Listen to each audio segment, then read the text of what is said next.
Final Fantasy XIV's NDA has finally lifted, and welcome to my first piece of coverage. G'day, ZiggyD here, and since this is my first piece of coverage, I thought I'd introduce the game with a quick start guide, a getting started guide, a guide to your first day in Eorza.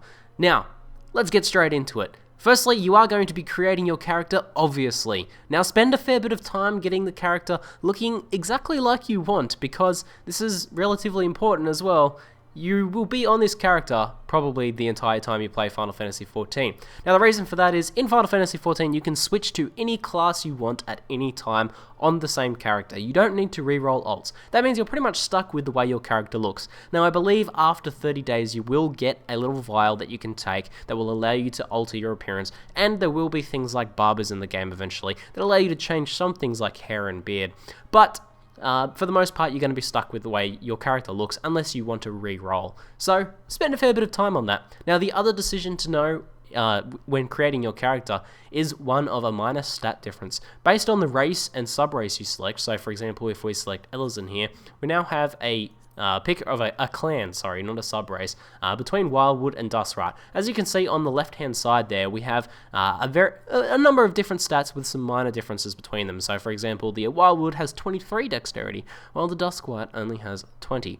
Now, this is only less than a 0.5% difference at endgame. It's relatively minor. But if you are one of those people who really likes to min-max this sort of thing, then there'll be a link in the description below that will help you pick the correct race and clan so that you can min-max it out depending on which class you want to main. But for the most part, if you plan on just rolling a bunch of different classes, you're not sure which class you're going to end up maining, just go for a character that you think looks really sick. Now the other thing that you do pick when you make your character, if we can skip through all of this, we'll just confirm this, and no, we don't want to save our appearance data.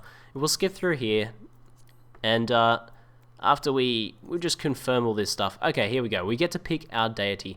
Now, you might get stuck on this thinking, oh no, I have no idea which one of this elemental attributes is important for me. And the answer is none of them. Pick whichever one you like the flavor text of.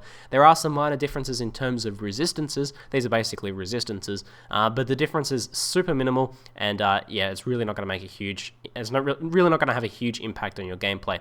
Now, I personally picked a fire one because I figured maybe one day I'll be playing PvP and Dragoons do a lot of fire damage. That was the extent of my theory crafting for this, so don't think on it too much because it's not that important. Okay, so I've just made a new character so I can show off a few of the things that you'll be doing when you first actually get into the game. Now I just wanted to point out first that you'll get a lot of these pop-up tutorial windows here. Now you have an option, disable all active help windows. I highly recommend not doing that because even if you're an experienced MMO player, if you disable these now, some of these a little bit later on are pretty important, and you'll miss out on how a lot of things work, like guild hests and leave quests and things like that, and you will have no idea what the hell is going on. I made the mistake of doing that in one of the betas, because I'm pretty used to disabling tutorials and figuring stuff out on my own, but I highly recommend leaving these up and just skipping over the simple ones, but taking the time to read the ones about mechanics and features that you're not too sure about. So, one of the first things you do when you can do when you jump in game, we'll just get rid of this next one, is to set up your user HUD.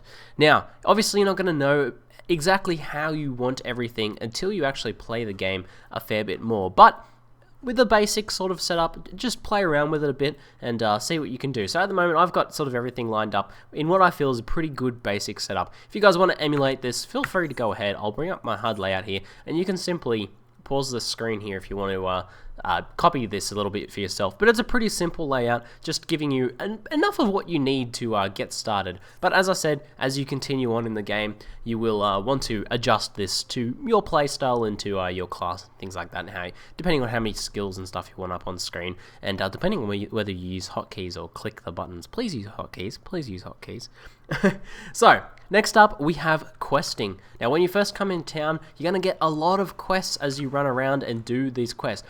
Square have done a pretty good job of batching all of these quests into the same sort of areas, into similar level tiers as well, which I think is really good. So, basically, you want to be grabbing all of the exclamation mark people as you go as much as possible. Now, I also recommend, in the theme of adjusting your HUD, is shifting around some of these windows when they first pop up. You'll get quest accepting quest windows, quest reward windows, and also some when you use an item for a quest, you'll get a window that pops up for that as well. I recommend adjusting these over to the right hand side here, so you can it's a convenience thing, that's for sure, because you can just quickly hit these accept buttons there, rather than sometimes I think they appear up here or something awkward like that, and some of them, you know, come up in crazy locations, and you want to get it all, you know, so things pop up where you expect them to pop up.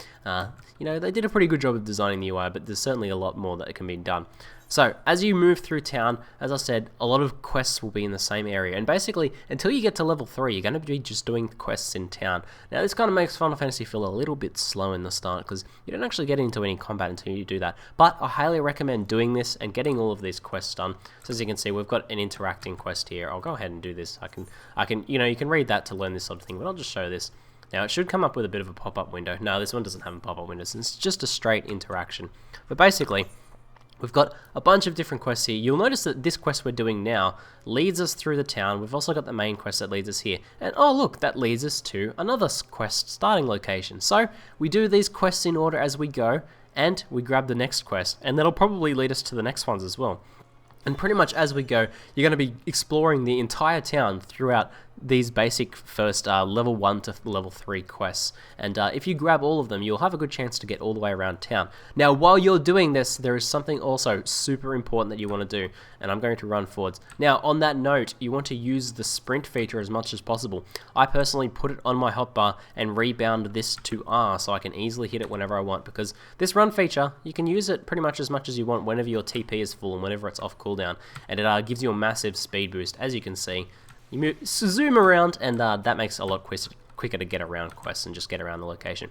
Now, whenever you come across Aetherytes, there's this large one here, and on the map you can see there is these smaller ones here.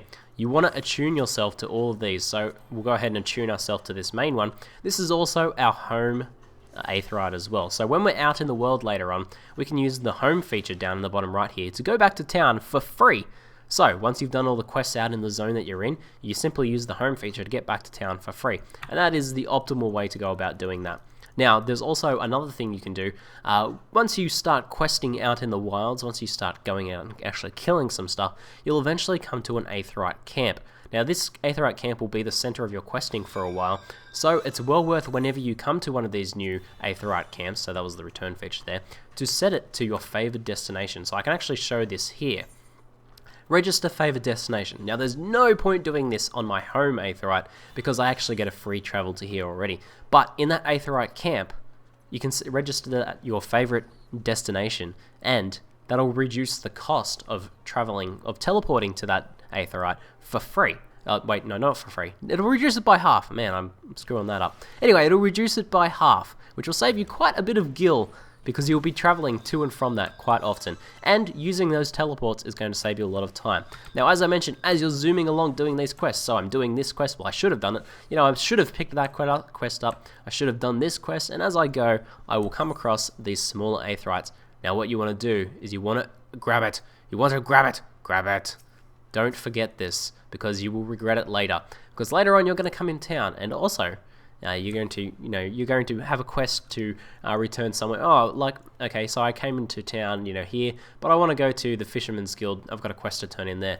It's going to take you a couple minutes to run there, or you can just use the teleport. Someone's sunbathing there in the underwear, very nice. But we're attuned to these whenever we see them. Attune to them. That's very important. Go ahead and do that. And also, every time I do this, every time I attune to a new Aetheryte, make it a habit to bring up your large map. So you press M here. That should be the default hotkey. And just pay attention to what it's called. Hawkers, West Hawkers Alley. Okay, West Hawkers Alley. What's in this location? Not too much. I'm not really too familiar with that. There's some shops in this area, so it looks like the Hawkers Alley is like a shopping center. That kind of makes sense. People are hawking stuff. And then you pay stuff, Fisherman's Guild. Okay, that has an Aetheryte. If I have a quest that I know is near the Fisherman's Guild, I know that there's an Aetheryte I can take to there. And you can use your home to return to the main Aetheryte here, and you can use the Aetheryte system then to teleport. So you can see at the moment, because I've only activated this one and the main Aetheryte there, I can teleport back to that, but that still saves me a lot of time. And you want to do that as you go and as you do these quests. Pretty important. So, Around level 3 you will have done all of the quests in town, you would have hopefully grabbed all of the Aetherytes, and then you're ready to go out and actually start fighting some stuff. Now you'll have, your quests will naturally lead you outside of town. You'll start getting a few before that point, but as I said, you should do all of the ones in town first, because those will all be batched between levels 1 and 5, and they're not really worthwhile doing later, and as I said, it gives you a good chance to go around and grab all those Aetherytes. So head out once you're a level 5, a level 3, and you'll start doing quests, and you'll quickly reach level 5. Now, at level 5, you will get your hunting log. Now, I cannot show the hunting log on this character because it's not level 5 yet, but if you press H, it'll bring up a little log here, and it has a list of enemies you want to kill.